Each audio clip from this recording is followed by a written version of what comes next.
love the channel and find it useful in becoming a happy retiree. Subscribe today. I guess it's Guy in Douglasville. Good morning. Welcome to the show. How can I help? What's up, Wes? How you doing, man? Good. I'm heavily invested in energy. Like, my oil stocks are getting crushed right now, but I recently got into uranium because I was told that they're building a lot of nuclear power plants in China and here in the United States. But they're not... Well, I wouldn't say a lot. I mean, these things take like a decade or so. They don't just pop 20 of them up. Yeah, that's why I'm buying it now when it's cheap, because I know in the future... So what are you buying when it comes to uranium? What are you buying? FCX, Camco, Citizen Mines, a couple of different ones. I got about 5 or 6 of them. Okay. So you're buying the big mining companies. So FCX, Freeport Mac, and they're going to mine for tons of different. They're pulling a whole lot of stuff out of the ground.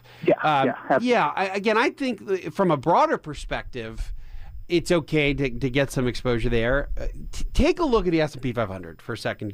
If you look at it, you'll see that even though you would think mining is a giant part of the economy, it's only the materials sector within the Standard & Poor's 500. It's like 2.5%. It's a pretty small sliver. It's not insignificant.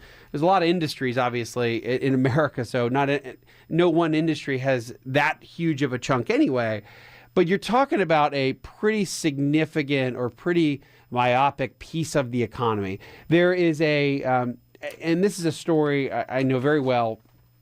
A hedge fund manager that, again, this is a story that I know relatively. I'm not going to say I know the guy, but you can probably read about this. There's a story of a hedge fund manager, very successful, doing really, really well, and got really heavily involved in not just mining, but individual mines. Hey, we buy this thing for X amount, or we can go in and do some financing, and all of a sudden we've got the lion's share of everything they pull out of the ground, and all of a sudden we're going to quintuple our money because we have control of the rare earth metals that are coming out of the ground, right? Sounds like a great deal, but it's super capital intensive. You've got to think about how expensive it is to run an operation like this, and then filtrate out exactly what you're looking for and figure out where you're finding all this stuff. And it becomes really expensive. So it actually becomes a very risky proposition. And you're dealing with you're dealing with an industry that can kind of be a home run if it works out, or you can get hit pretty hard.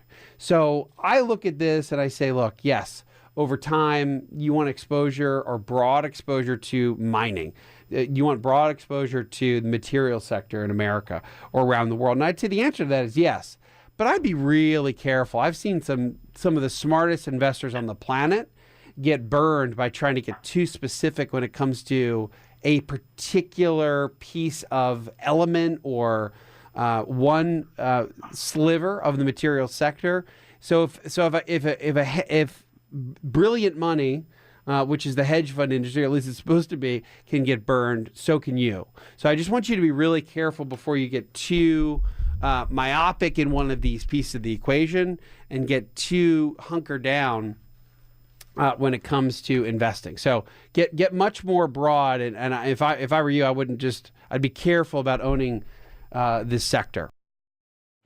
Hi, I'm Wes Moss, and thanks for taking a minute to hear about what's so different about my new book, You Can Retire Sooner Than You Think. So unlike other retirement books, this book will give you a step-by-step guide, whether you're in your 20s or 30s or 40s or 50s, to learn from what these successful and happy retirees did to get there. I hope you enjoy the book, but more importantly, I know that it'll help you retire sooner than you think.